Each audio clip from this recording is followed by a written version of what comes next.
Can I just say the phrase vocal hacks makes me cringe a bit? You're listening to Acting for Community Theatre, a little show with big ideas, stories, acting tips, and a lot of heart for community theatre artists. I'm Barbra French. Actors. If you've ever heard your director say, "I can't hear you," and directors, if you can't seem to get your actor to project to the back or even the middle row, then this week's podcast is for you. Here are my top 10 vocal hacks.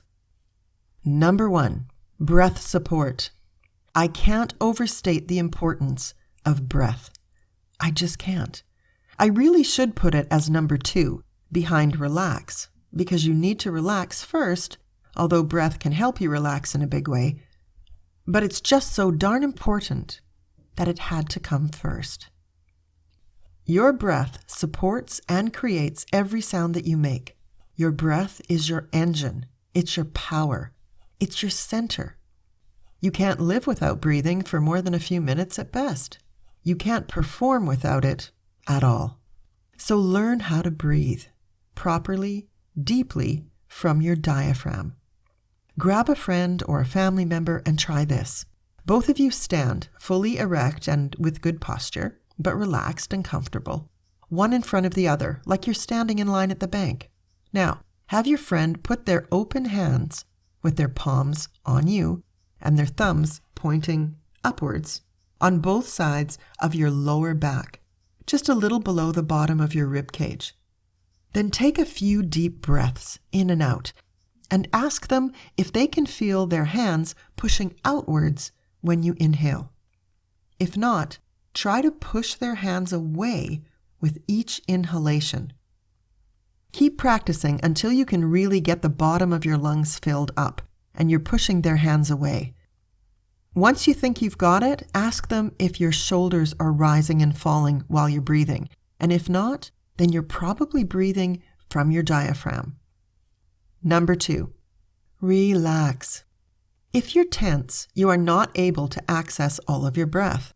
Your vocal cords and your muscles around your jaw and your face might be tight.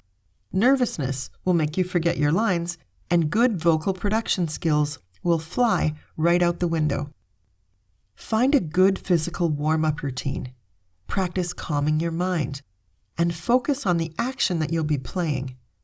A relaxed instrument is crucial to good performance. You may find some of the exercises that I'm going to talk about next helpful. Number 3, hum. Humming is one of the best ways to warm up your voice and help with creating more resonance. You can gently hum during your warm-up, or even when you're backstage waiting to go on if you're very quiet.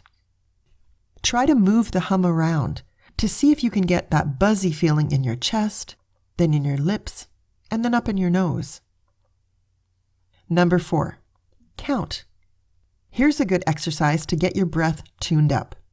Inhale on a 10 count, hold for 5, and exhale with a continuous sound like ah for 10. Then do inhale for 15, hold for 5, and exhale on sound for 15. Keep increasing the counts by 5, except for the hold. You don't need to hold for more than 5 seconds. And see how far you get. Can you do 20? Can you do 25? This is a great way of warming up before a performance, and you could use some of your lines on the exhale, as long as you string them together like pearls, as if you were talking in a sentence like this. Then think about sending those lines to the back of the hall. Number 5, visualize filling the space. As an exercise, when you exhale on sound or on your words or on your lines, imagine filling the entire space in front of you and to the sides and the back of the house with your voice. You can visualize your voice as golden pixie dust or an orange fog or white light or whatever feels right to you. Number 6, throw a spear. As an exercise, When you send out a line or a sound, imagine throwing the sound like a spear. In fact, make the physical motions of throwing a spear while you speak the line, and throw that line to the back of the house. Number 7, ask questions. Look at your lines and ask yourself, what are the most important words here? Is it who am I talking to or about? Is it what you want or don't want? Is it a place or a time or an event? Make sure that you understand what you're actually talking about, and most importantly, why you're saying it and to whom. Number 8, hit your verbs.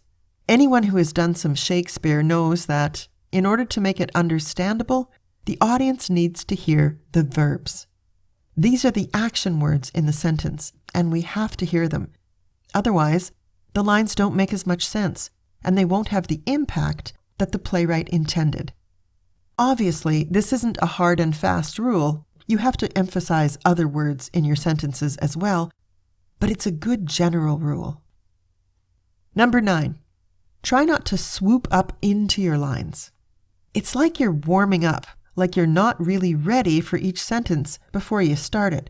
So you take a word or two to get into full voice. It sounds like this. I would love for you to join me on my podcast each week. Number 10, try not to drop the ends of your lines. This is probably the most common speaking error I hear. When people speak, they often drop the volume on the ends of their lines, which is where the important information often lies. It sounds like this. I would love you to join me for my podcast each week. Audiences really need to hear your full line every time, so try to avoid the swooping into or the dropping at the ends of your lines. And bonus hack number 11, slow down. Most of the time, when actors are having problems with being heard and understood, they're rushing. So here's an exercise to help you train yourself to not rush your speech. Find some writing that you like and mark off 150 to 160 words, no more, no less. Open the timer on your phone and set it to 1 minute. It will take a few tries, but the goal is to speak for the entire minute without any time or words left over. 150 words is just about the right speed for speaking on stage most of the time. Obviously, again, this is not a hard and a fast rule, and there will be times when you need to pick up the pace. But for the most part, it's pretty close to the sweet spot. Once you get a feel for how slow you should be speaking, practice, practice, practice. Train yourself, make it a habit, and you'll soon find yourself slowing down and able to give proper emphasis and pause to your lines. Those are my 10, well, actually 11, hacks for better vocal production on stage. You can do a lot more with voice training in a class setting, but this will give you a good base and some exercises to work with in the meantime. Until next week, I'm Barbra French, and thanks for listening. And exhale on a continuous sound like ha.